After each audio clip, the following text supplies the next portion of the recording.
अस्सलाम वालेकुम viewers, point of order TV के साथ मैं हूं शाकिर सोलंकी।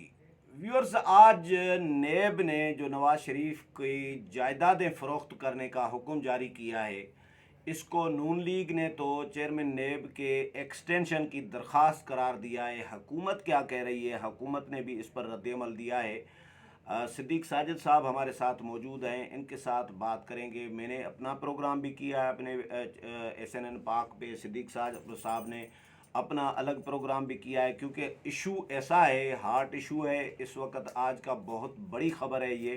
इसलिए हमने ज़रूरी समझा कि इसी टॉपिक पे हम डिस्कशन करें हुकूमत के हवाले से भी, कि हुकूमत आखिर इरादा क्या है हुकूमत का। चेयरमैन नेब को जो एक्सटेंशन अगर देगी आर्डीनेंस के ज़रिए, तो क्या ये हज़म हो जाएगी चेयरमैन नेब को या हुकूमत को? सिद्दीक साहब, welcome to show sir. Thank you भाई। सिद्दीक साहब, ये क्या हुकूमत करना चाह रही है? एक तरफ इलेक्शन कमीशन के मत्थे लगे हुए हैं, फिर चेयरमैन नेब रिटायर होने जा रहे हैं 15 दिन पहले चेयरमैन नेब की रिटायरमेंट से, और ये नवाज शरीफ की जायदादें 6 जुलाई 2018 का फैसला है, अभी तक ख्याल नहीं आया था, आज ख्याल कैसे आ गया?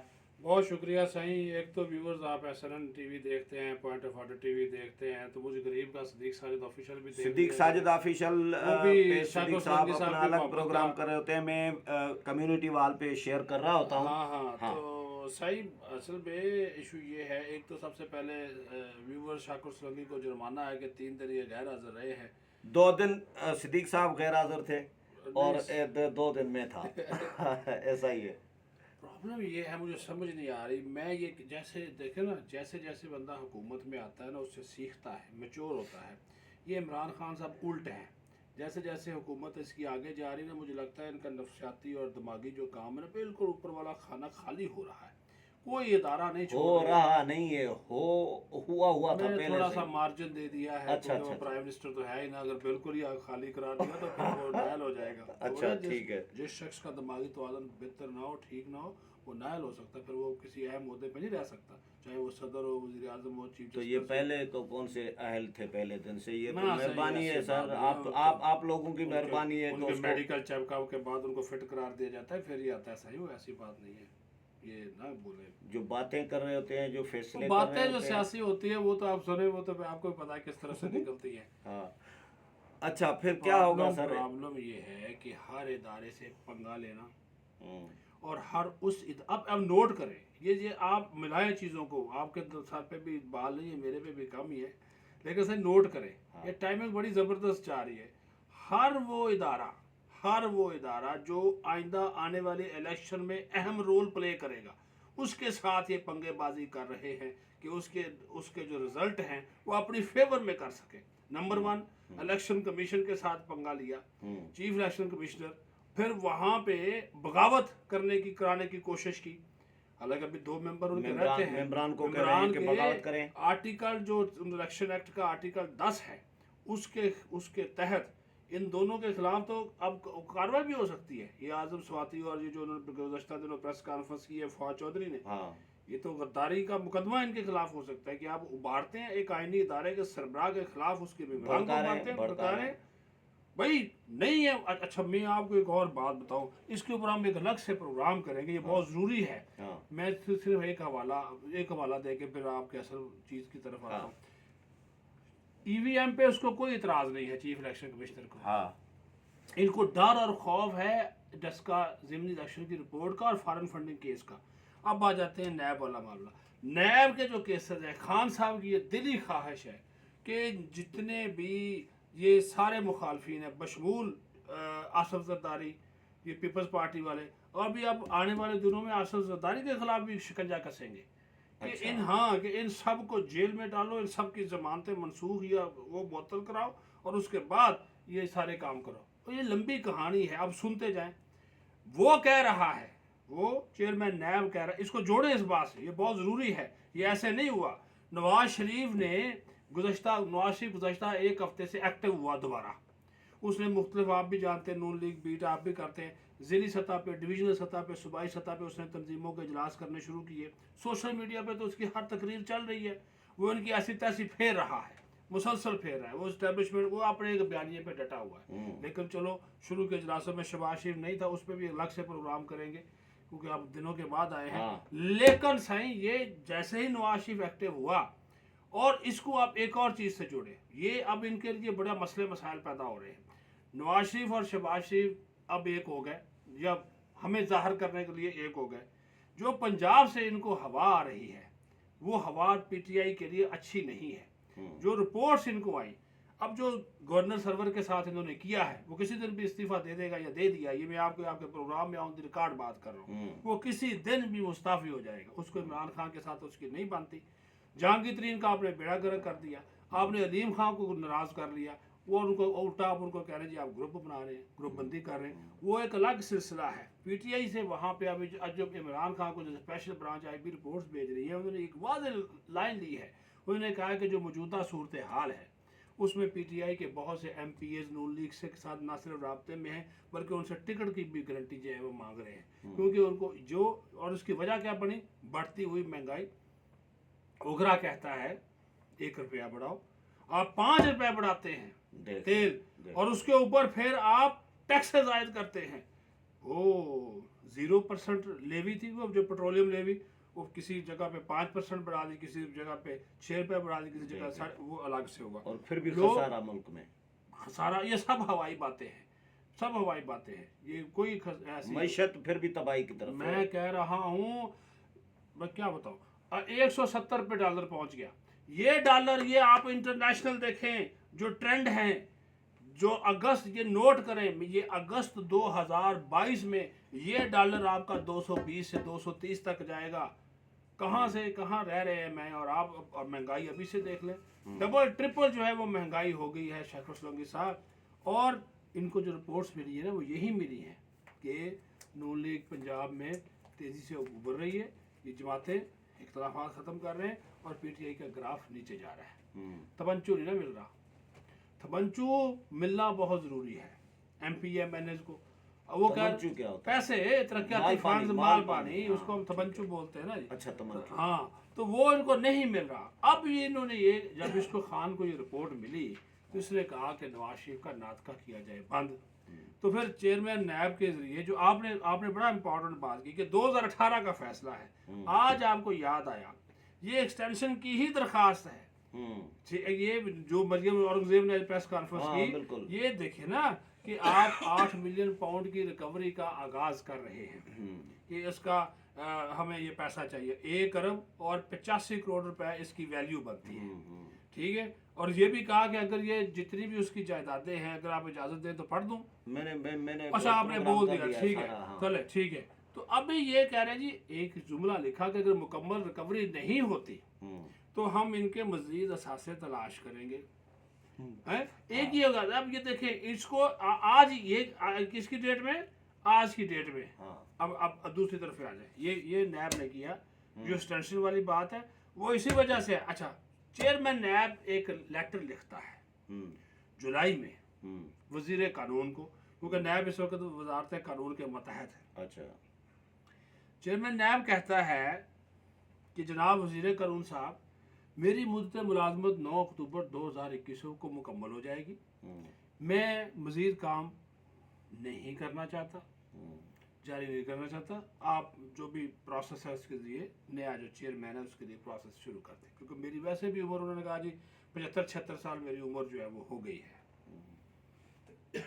इन्होंने वो ख़त रख लिया। फ़रोग नसीम साहब ने उनको बोला, मैसेज पहुंचाया कि आपने इसके बारे में कोई बात नहीं करनी। वो जाकर खान साहब से मिलते हैं और कहते हैं जी नया चेयरमैन नैब लगाना है।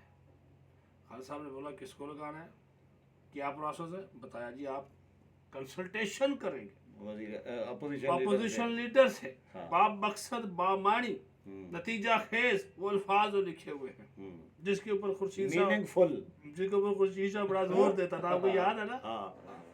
तो वो याद आ जाते हैं, अल्लाह ताला उनको भी सलामत रखे बेचारे, तो जल्द रिहा करे। देखें वो कंसल्टे। अच्छा, शहबाज शरीफ का नाम सुनकर ही ना इसका पारा हाई हो जाता है। इसने उसी वक्त उसको बोला कि मैं उसके साथ कंसल्टेशन नहीं, बीपी हाई और शुगर डाउन हो जाती है। इसने कहा मैं नहीं करता उसके साथ, वो तो खुद नायब ज़दा है। हाँ वो दिमाग में बात बैठ गई फरोग नसीब के। उसने कहा ठीक है जी, अगर आप नहीं करना चाहते हम कानून तब्दील कर लेते हैं। कानून घर की लौंडी है जी। हफीज़ पीरज़ादा, शरीफ पीरज़ादा तो ये बड़े हुए हैं, फरोग नसीम साहब। तो उन्होंने कहा जी हम कानून तब्दील कर रहे हैं। उन्होंने कहा अच्छा जी कैसे करेंगे? उन्होंने, मैं अभी बनाकर आपको दूंगा। भले लेकर आए, वो एक ड्राफ्ट लेकर बना के ले गए। उसमें लिख दिया कि अपोजिशन लीडर से मुशावरत का मतलब ये नहीं है कि एक अपोजिशन लीडर दिगर अपोजिशन जमातें पे उसका हिस्सा होती है उनसे भी की जाएगी। लो जी। अगर अपोजिशन लीडर के ऊपर इतराज है, मफादात का टकराव है, तो नैब के केस में दिगर अपोजिशन जमातों से मुशावरत की अपना जाएगी। कानून बना अपना लिया। बनाने के ड्राफ्ट बना के रखा हुआ है। हाँ एक बिल भी ले गए हाँ और साथ ये लिख दिया क्योंकि जो मौजूदा नैब का ऑर्डिनेंस है 2000 का, उसके तहत एक्सटेंशन हो नहीं सकती। उसके तहत एक्सटेंशन हो नहीं सकती। या बिल लाना पड़ेगा या ऑर्डिनेंस लाएंगे। हर दो सूरत में मामला उड़ेगा। कानूनी और पार्लिमानी माहिरीन ये अदालत में जाएगा। हाँ, उड़ जाएगा। उड़ जाएगा। कानूनी और पार्लिमानी माहिरीन। अच्छा, एक ऑर्डिनेंस ये भी तैयार किया हुआ है। खराब होंगे चेयरमैन। हाँ हाँ बिल्कुल। एक ऑर्डिनेंस ये तैयार किया हुआ कि जब तक मौजूदा चेयरमैन जब तक नया चेयरमैन नहीं आ जाता, मौजूदा चेयरमैन अपने ओहदे पर काम करता रहेगा अपनी हाँ, बचत के लिए। ये भी नया ये हाँ ये भी है। फिर कहा पहले ऐसा नहीं था। पहले ऐसा नहीं था। अब वो कह रहे हैं माहिरीन कानूनी, उनका ये इसको अदालतें उसमें उड़ा के रख देगी उड़ा देगी। कि एक ऐसा शख्स जो कि ऑलरेडी ओहदे पे मौजूद है, उसकी अपॉइंटमेंट को दोबारा यकीनी बनाने के लिए या उसको एक्सटेंशन देने के लिए आप एक ऑर्डिनेंस ला रहे हैं। एक शख्स को फायदा देने के लिए आप बिल ला रहे हैं। ये 8 तारीख को इसकी जैसे ही मुद्दत खत्म होगी, अगर 9 9 को। तारीख 8 को खत्म हो रही है, 9 को ये नहीं हाँ। रहेगा। अच्छा 9 को अगर ये दफ्तर आया तो मेरा ख्याल है ये 10 को अपोजिशन चली जाएगी अदालत में। बिल्कुल हैं? ये बिल्कुल जाएगी। तो ये सही, ये आप ये सारा इसका बैकग्राउंड है ये। अच्छा, एक और काम हुआ आज ही के दिन हुआ, उसको साथ जोड़ा गया। नैब कहता है इस्लामाबाद हाई कोर्ट में कि नवाज शरीफ की जो सज़ा है वो बढ़ाई जाए। जो सज़ा आपने उसको दी है वो कम है, उसकी सज़ा बढ़ाई जाए। तो उन्होंने बोला कि भाई जब वो अपील नवाज शरीफ ने सज़ा के खिलाफ अपील की थी वो तो हो चुकी खारिज। नेब कह रहा है। ये नैब कह रहा है कि जनाब जिस पर नैब प्रोसिक्यूटर ने जवाब दिया कि ज़्यादा सज़ा न देना वहाँ होता है जहाँ कोई आला कत्ल या कोई चीज़ ना मिली हो। यहाँ मुख्तलिफ मुआहदे शवाहिद की सूरत में मौजूद थे। इस मौका पर अदालत ने ये रिमार्क्स दिए, ये ज़रूरी है कि अगर नवाज शरीफ मौजूद ही नहीं तो क्या हम उनकी अदम मौजूदगी में आपकी अपील सुने। जिस पर नैब प्रोसिक्यूटर का कहना था जी अगर वो मौजूद नहीं है तो उनकी अदम मौजूदगी में अपील चलाई जाए। जिस पर अदालत ने कहा कि नहीं ये खला है, इसको आइंदा समात में आप पेश करें कि हम कैसे केस लाना चाहते हैं। मतलब ये है कि एक ही दिन की ये सारी कार्रवाइयाँ हैं चलने जा रही हैं। और बात मैंने आपको बता दी है, बात जिसके पास पंजाब है उसके पास सेंटर है। इमरान खान साहब अपनी जिद लगाकर बैठे हैं कि जब इलेक्शन 2023 या 2022 में जब भी इलेक्शन हो तो भाई उसमें हर हाल में पीटीआई जीते। वो इलेक्ट्रॉनिक वोटिंग मशीन का भी ड्रामा इसी वजह से कर रहा है। वो नैब को भी इस्तेमाल इसी वजह से कर रहा है। नैब चेयरमैन कहता है मैं एक्सटेंशन नहीं चाहता, लेटर लेकर उसको कहो आप चुप कर जाए भाई, खामोशी इख्तियार करें, ये फैसला हम करेंगे। ये एक रीज़न तो ये भी है, लेकिन एक और रीज़न ये भी है कि ये अपनी नाअहलियाँ, नाकामियाँ, हर महाज पे नाकामियाँ छुपाने के लिए मुख्तलिफ शोशे छोड़ देते हैं, इश्यूज़ उठा रहे होते हैं। इलेक्शन का ऐसा भी है, इलेक्शन कमीशन ऑफ पाकिस्तान को, चीफ इलेक्शन कमिश्नर के बारे में जो अल्फाज है, जो ज़ुबान इस्तेमाल की जा रही है वो तो काबिल बर्दाश्त नहीं है, वो तो सज़ा के काबिल है। सज़ा के भी काबिल है और इन लोगों के ऊपर तो तौहीन इलेक्शन कमीशन का मुकदमा भी चलना चाहिए। ये फिरौनियत इस तरह की पहले ये इंशाअल्लाह ताला मैं कहता हूँ कि वो अगर शख्स डटा रहे, सिकंदर सुल्तान राजा, उसकी शोहरत ठीक है चीफ इलेक्शन कमिश्नर, वो अगर डटा रहा है, वो डटे रहे, अगर वो डटा रहा तो ये दोनों का है। सबूत मांगे हैं ना, आप कहते हैं जहन्नमी है, आप कहते हैं आपने तवंचू पकड़ा है, पैसे पकड़े हैं, भाई साबित करो। लेकिन मजेदार बात बताऊं, हाँ? लोग ये कह रहे हैं कि एक्चुअली आजम सवाती ने समंदर पार पाकिस्तानियों से पैसे पकड़े हुए हैं। आजम सवाती ये फड़फड़ा रहा है ना, ये इसलिए फड़फड़ा रहा है, उनको कहा है, आसरा दिया है। लोग कह रहे हैं, ये मार्केट में डिस्कशन चल शुक्र रही है है। आप लोगों के खाते में डाले, हम क्यों ठीक है, तो ये असल में पैसे इन्होंने पकड़े होंगे जिसकी वजह से ये फड़फड़ा रहे हैं नहीं तो इतने परेशान क्यों है। बिल्कुल सही बात है आपकी। ये और ये देखिए, इनको इसकी इल्जाम इंक्वायरी साबित होनी करना चाहिए। पड़ेगा, वरना आर्टिकल 63 के अंदर आ जाएंगे। हाँ। आप झूठ बोल रहे ये हैं, मैंने आजम सवाल पे बदयंती मैंने है। इल्जाम नहीं लगाया, नहीं लोग कह नहीं, रहे मैं हैं। अब आपने बात कर दी है, अब आप उसको साइड ले रहे हैं, तो जो मर्जी करे, आपके मुंह से बात निकल गई है सही। नहीं, मैंने तो की है जो लोग कह रहे हैं।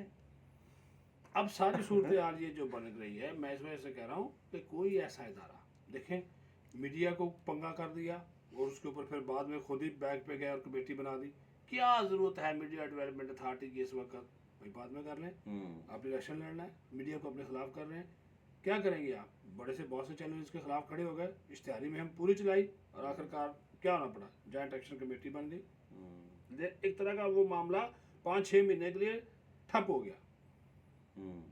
इलेक्शन कमीशन कहता है कि शफाफ इलेक्शन कराना मेरी जिम्मेदारी है, आप मेरा इख्तियार ले रहे हैं, और एक नया काम शुरू कर दिया ये कि जो वोटर फरिश्ते हैं, हाँ। उसका इख्तियार नादरा को दे रहे हैं। देख लें, ये धांधली जो नहीं है तो इलेक्शन और क्या कमीशन है? का ये काम है, वो मैं नादरा कह करेगा। रहा मैं ये कह रहा हूँ 2019 में इंडिया में इलेक्शन हुए इलेक्ट्रॉनिक वोटिंग मशीन के ऊपर, लोगों ने ये धांधली के इल्जाम नहीं लगाए, उन्होंने साबित किया, उन्होंने सबूत दिए इलेक्शन कमीशन को। उन्होंने कहा ये देखिए मशीन में मैंने वोट डाला है शाकिर सोलंकी को, लेकिन वोट निकल रहा है मोदी का।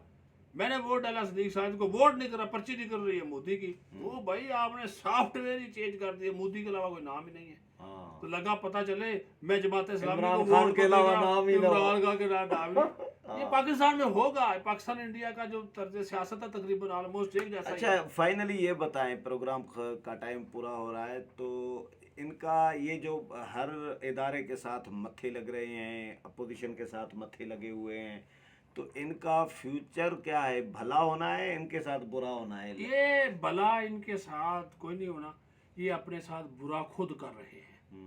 अवाम तो बेचारे महंगाई की चक्की में पिस रहे हैं ना, लेकिन ये जो हर इदारे के साथ टकराव की कैफियत पैदा करके, और मैं कहता हूँ कि अल्लाह करे हर इदारे का सरबरा सिकंदर सुल्तान राजे की तरह सुल्तान बन जाए, राजा बन जाए। आमीन, तो आमीन। फिर ये नहीं होगा, ये चेयरमैन नैब की तरह ना बने, कोई बकरी बन के तौबा बैठे। तौबा तौबा। एक वीडियो की वजह से सारे काम जो है, जो कहता है इमरान खान, कौन सी उसकी वीडियो? जाने, वही सर से लेकर पांव तक चूमने वाली अच्छा अच्छा वीडियो। अच्छा अच्छा अच्छा, ठीक है। सही, आप इतने बोले भी नहीं है, जानबूझ के मेरे मुंह से चले, सुनना बहुत चाह रहे शुक्रिया सिद्दीक साहब, बहुत शुक्रिया। टाइम पूरा हो गया प्रोग्राम शुक्र का। है। बहुत शुक्रिया सिद्दीक साहब। व्यूअर, सिद्दीक साजिद के साथ प्रोग्राम आपने सुना, उम्मीद है पसंद आया होगा। अगले प्रोग्राम में फिर मुलाकात होगी, तब तक इजाज़त चाहता हूँ। अल्लाह हाफिज़।